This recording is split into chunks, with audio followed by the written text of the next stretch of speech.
Привет всем любителям тактических игр, стратегий и просто умных игр.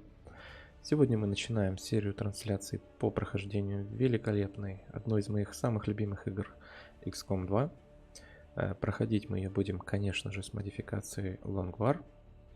И Longvar у нас будет не простой, а золотой, так сказать, да? Longvar Ultimate. Это большая сборка модов. Здесь уже сейчас на самом деле даже не 160, а 170 модов. Эту сборку сделал я сам. И это такой, знаете, лайтовый вариант между обычным Longvar и мод джамом, думаю, многим известным, где очень-очень много модов, которые игру превращают прям вообще там по мне в цирк, конечно, но во что-то такое очень странное.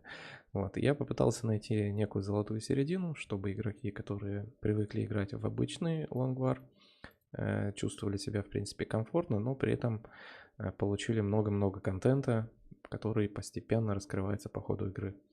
Тут у нас и враги, и оружие, и предметы, и различные модификации отсеков Мстителя, где можно разные махинации проводить, переработка искр, переработка психов.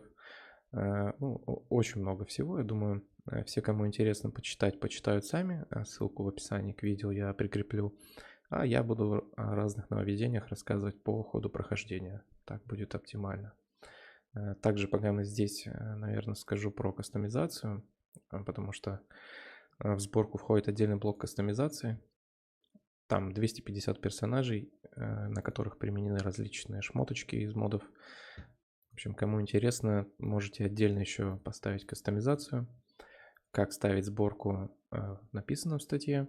Как ставить кастомизацию также. Подробная инструкция, все удобно ставится. Из всех людей, кто использовал сборку, пока еще нет ни одного, у кого не получилось бы ее поставить. Вот, ну, а мы переходим к игре. Давайте, значит, стартанем. Играть мы будем на легенде, потому что помимо прохождения моя цель, так сказать, глянуть очень критично на баланс с точки зрения игрока сурового на легенде. Мне хочется именно под эту сложность сделать сборку оптимальной, поэтому я буду очень критично смотреть на врагов, на какие-то халявы, которые у нас есть. И буду, значит, со своей точки зрения еще немножко допиливать сборку, а вы будете наслаждаться прохождением. Так, дополнительные настройки. Мы ставим приказы сопротивления, потому что с ними игра интереснее. Отключаем обучение, нам оно не нужно. Оставим перекрестные навыки.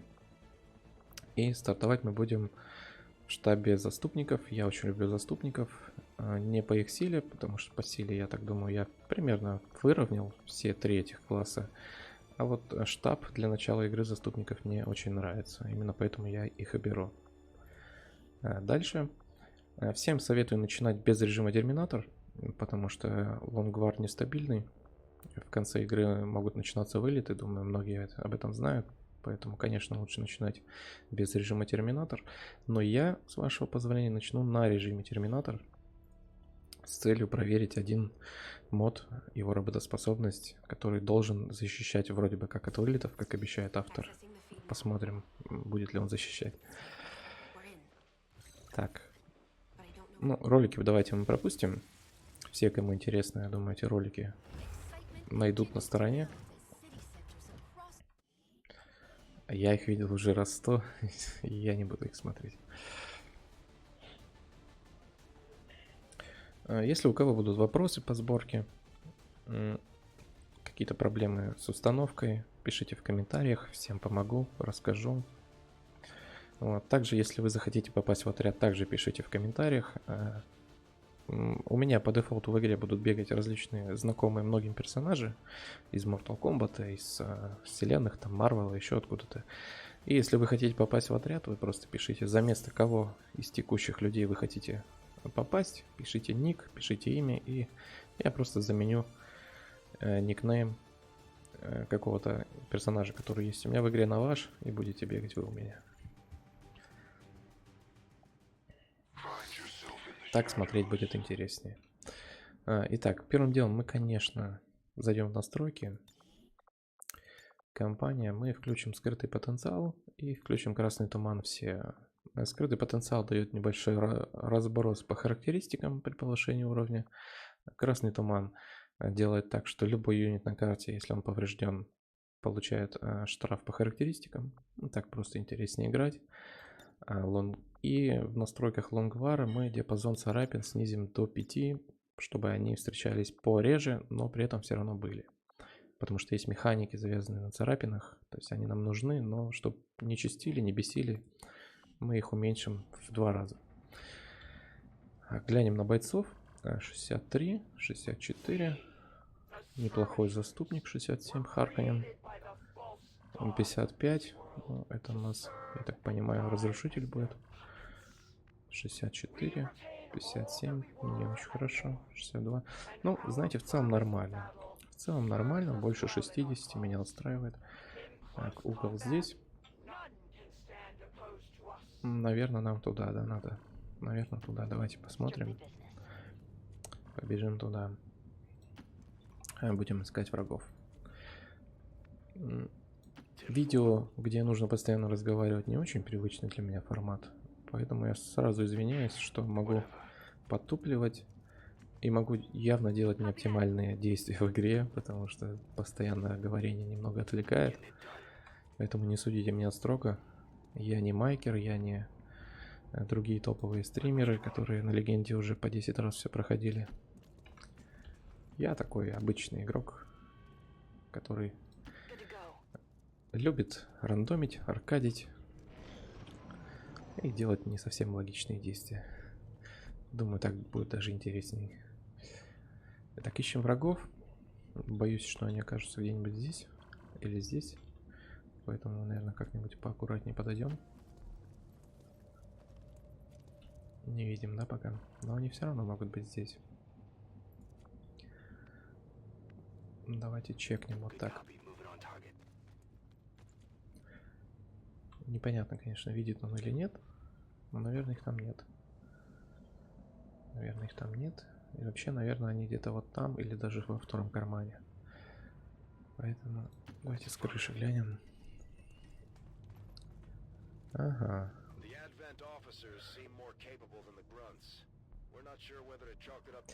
Ну, будем отталкиваться от того, куда они пойдут. Будем действовать аккуратно. Не будем лишний раз их пулить. Пока просто подготовимся.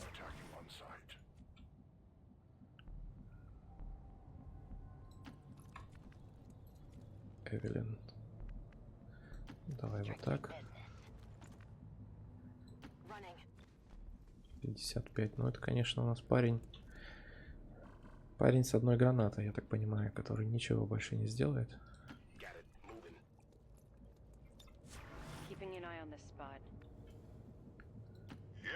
Подходим теми, кем можем. Кем не можем, пока ждем. Окей. И они идут на нас, это замечательно. Это только бы... Стоять. Стоять. Блин, они дошли. Ну, ладно.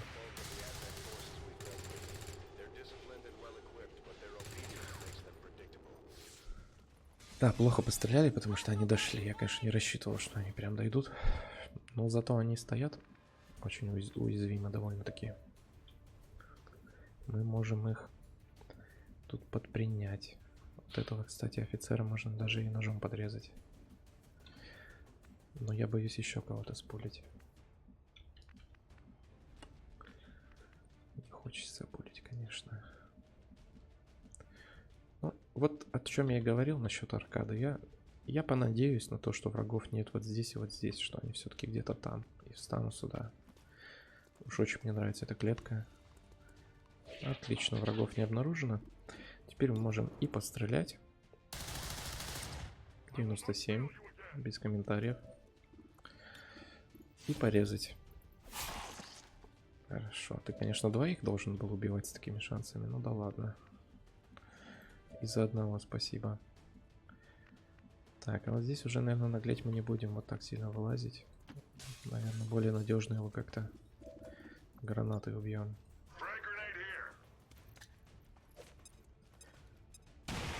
Отлично. 2. Осталось 2. Где-то дрон еще, да?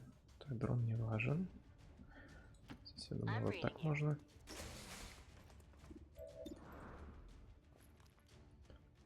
Какая у нас красивая девушка. Вся в розовом. Так, дрон. Ну, может быть, кстати, вот этот парень с очень косой меткостью его и убьет. Хоть на что-то пригодится. Так, и мы не наглеем. Мы пытаемся приблизиться так, чтобы не видеть эту зону. Чтобы, если там были враги, они нас не заметили. Давай, парень, я в тебя верю. Отлично. Видите, даже с 55 меткостью можно попадать в упор. Так, подходим. Ты наверху, я оставайся. Мне нравится это место. Я бы даже еще кого-нибудь поставил, но некуда. Вот сюда. Отлично, первый пак есть. И вот и второй, как по заказу. Хорошо. Да, это пак из 4. И где-то там, наверное, сектоид он еще живет. Ой, как плохо-то. 60. Как у тебя 60-то было? Получить ранение на заступника в самом начале. Это, конечно, очень неприятно. Прям очень. Но мы будем продолжать. Посмотрим, что тут. Не понимаю. Вот здесь 2, что ли, стоит? Это кандидаты на гранату, по-моему. Угу. Так, что тут можно подойти. Боюсь сектоида спулить. Ну давайте, была не была. Все равно уже есть ранение. Да, сектоид, видимо, где-то там. Нормально. Тут у нас фланги хорошие. Пулеметчик мне очень не нравится. Он живет, собака. Окей. Окей, пока что. Сюда пока не будем вставать, возможно, Грина полетит. Подумаем. У нас один выстрел, то есть мы не сделаем 2.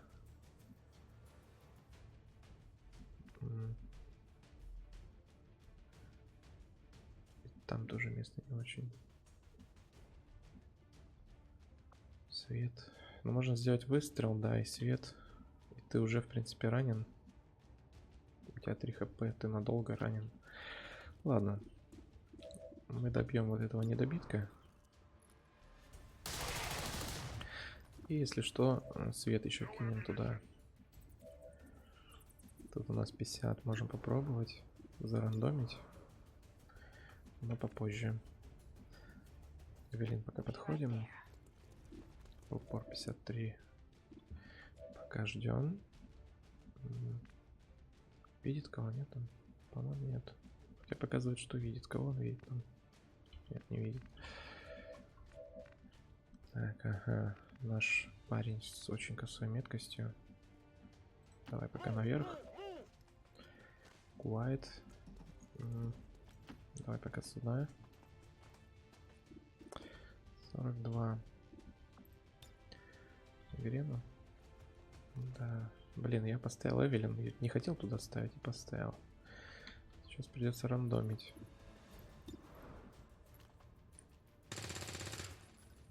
Окей, ожидаемо. Страйкер сверху. Как у тебя по шансам?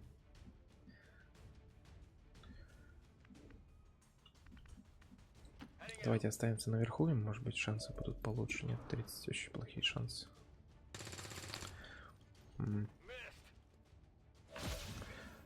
И зато он получает меткость. Когда наши солдаты стреляют со слабыми шансами, то есть шансы там ниже 75%, то есть некий шанс получить меткость за промахи. То есть ребята как бы качаются за сложную стрельбу.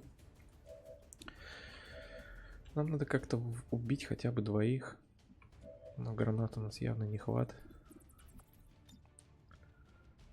Ну, давайте вот так. Прекрасно, мы даже его убили.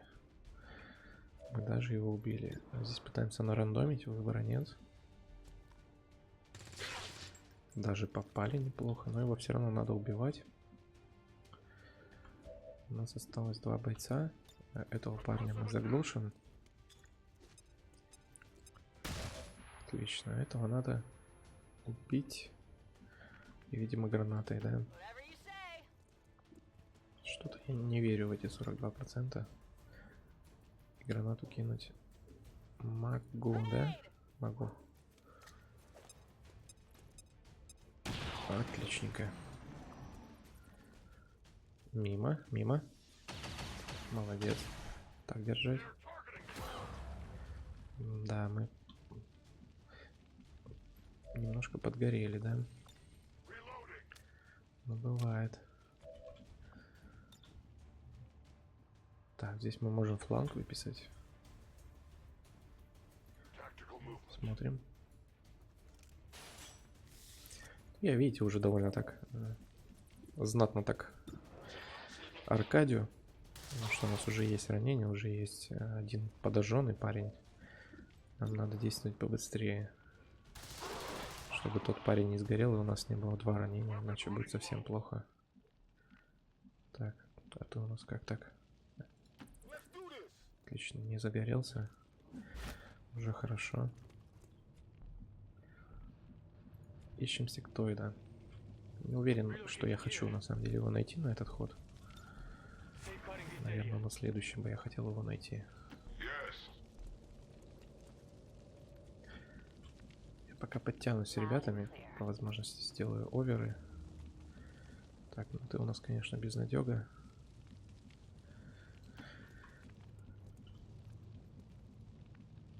Давайте вот так. Ты все равно не попадешь в овер, нет смысла прожимать. Ты у нас... Давай сюда. Ты тоже поближе. И ждем сектоида. Сектоид и, наверное, солдатик там остались. Да, вот он.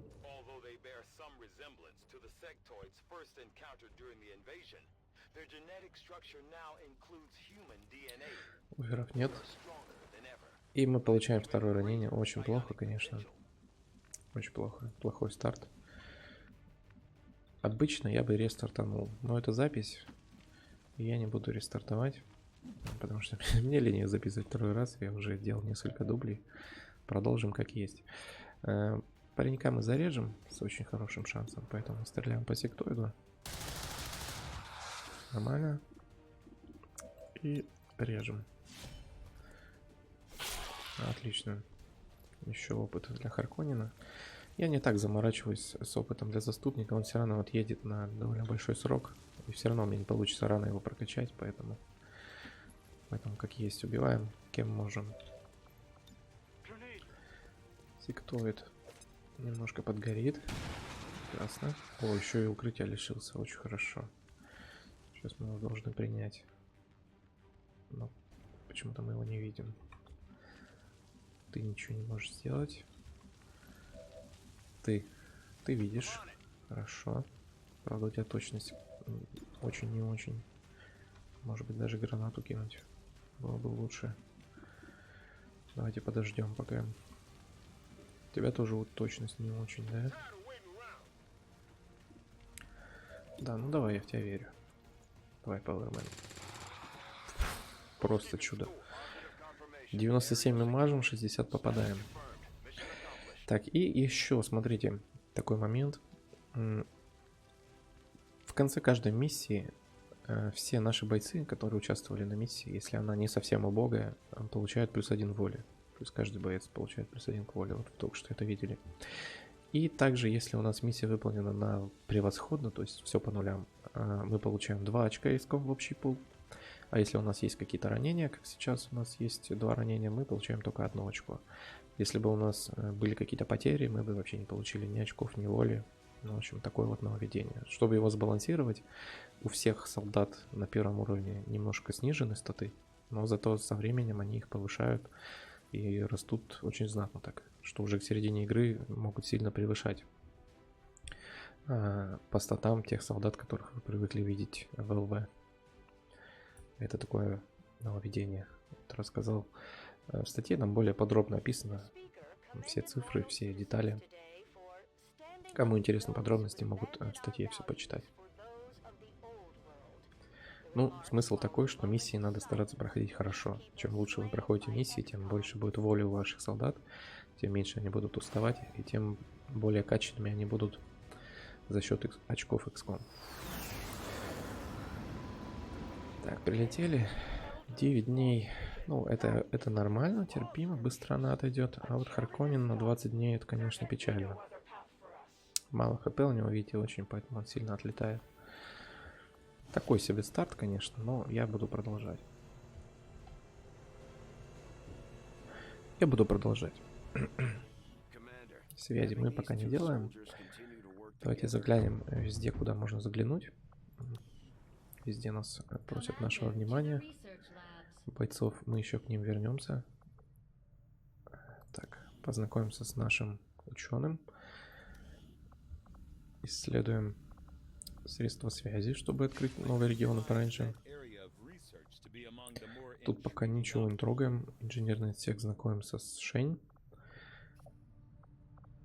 Производство, да. И по производству, вот, пожалуйста, можно видеть сразу два нововведения. У нас есть занятный экспансивный патрон. Он добавляет единичку урона по всем, но снижает урон, если мы стреляем по бронированным целям. То есть такой, как бы, и туда, и сюда как бы работает. Если мы по базовым тушкам стреляем, он хорош, а если начиная там где-то буквально с 4 уровня развития адвента, уже этот патрон вообще не актуален. И такой ситуативный очень. Но зато очень дешевый. В начале игры помогает. И мой любимый, и я думаю, ваш любимый предмет — набор транспортировки, который позволит нам забирать вообще с любых миссий трупы врагов, если у нас будет на это время и силы. Must-have предмет. Стартуем с него. Сразу 2 штуки покупаем. Это у меня уже выработанная стратегия, поэтому я и придерживаюсь. И давайте в этой серии мы, наверное, посмотрим на бойцов, на повышение. И... Да, давайте посмотрим на бойцов. Так, нам что нужно? Нам обязательно нужны 1 спец и хотя бы 1 разрушитель. Давайте смотреть на взлом. 8, 9, 8, 8. Очень, очень хорошие кандидаты для спецов. Вот Стефани мне нравится. Она такая умеренная во всем, и у нее 8. Будет ли она спецом у нас? Нет, нам не дают спеца. Она не хочет быть спецом. Powerman тоже может быть спецом. Правда, точно совсем. Я бы, конечно, его разрушителем сделал. Сенна. Сенна тоже неплохой спец. У нее и точность есть, и взлом. И хп мало, как раз спецу не нужно хп. Давайте глянем. Да, она хочет быть спецом. Отлично. Сделаем ее спецом. Все, взяли. Неплохо, тут неплохо. Спеца мы уже нашли. Теперь нам нужен разрушитель. 55 вот кандидат. Есть кто быстрее? У нас есть Офелиус. Очень быстрый парень на 17.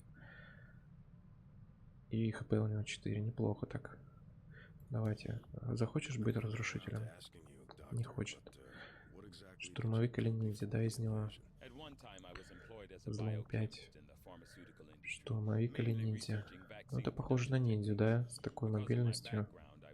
Уклонение. И как раз уклонение ему берется отсюда. Негативное. Да, давайте будет ниндзей. Этот парень у нас будет ниндзя. Отлично. И помним про то, что все равно нам нужен разрушитель и гранатометчик. Powerman, может, ты гранатометчиком хочешь стать? А, разрушитель, смотри-ка. Ну да, с такой меткостью ему только в разрушитель-то и идти. Отлично, берем. И нам нужен гранатометчик. И с таким взломом можно даже еще спеца наролить. Гранатометчик, давайте. Что нам важно в гранатометчике? Мобильность, чтобы не слишком низкая была. Да, в общем-то и все. И ничего нам не важно. Страйкер. Я вижу, у тебя много гранат. Может, ты будешь гранатометчиком? Не хочет он. 58. Наверное, это еще один разрушитель. Он косой. Сбалансировано здесь, да. И сделаем еще одного разрушителя. На старте игры они очень хороши. Если нам дают, то сделаем. Так. Ну, Коталькан самый меткий у нас. Кем ты хочешь быть? Рейнджер. Рейнджер, спец. Можно попробовать из тебя Overwatch спеца сделать, чтобы взлом не терять даром. Или рейнджера. Пока подумаем. Эвелин, опять же, взлом. И точность, да? Ну, как Кулайт. Рейнджер есть? Да. Кулайт, смотрите, тянет и на рейнджера, и на снайпера. По-моему, она снайпершей была. Там, откуда она родом, да? Давайте снайпером ее сделаем. Ну, просто я так хочу. Девушка со снайперской винтовкой. Нормально. Мне не нравится у нее вот эта штука только. Какая-то рука правая. Правая рука. Как-то по-дурацки выглядит. Давайте вот так сделаем. Отлично. У нас есть спец, снайпер, 2 разрушителя ниндзя. Нам очень нужен гранатометчик. Кто-то из вас будет гранатометчиком, ребята? Кто это будет? Эвелин. Эвелин гранатометчик, правда, она отъехала. Ну, давайте. Давайте сделаем. Да, я бы, конечно, и Котеля сделал гранатометчиком, но его точность вот такая. Это у нас или спец, или рейнджер, я думаю. И все-таки я, наверное, склоняюсь к спецу, потому что взлома уж очень хорошо у него. Давайте спеца сделаем. Вообще без рейнджеров стартуем. Бог с ним. Зато у нас есть 2 уже неплохих спеца с хорошим взломом. У нас есть 2 разрушителя. Они нам компенсируют отсутствие греночей на старте. Они будут поджигать. Так что нормально, да. Я думаю, неплохо для старта. Мы прошли первую миссию, пусть и не идеально. Купили 2 набора, распределили первые навыки. Я думаю, этого достаточно. Жду следующей серии. Всем спасибо за просмотр и пока.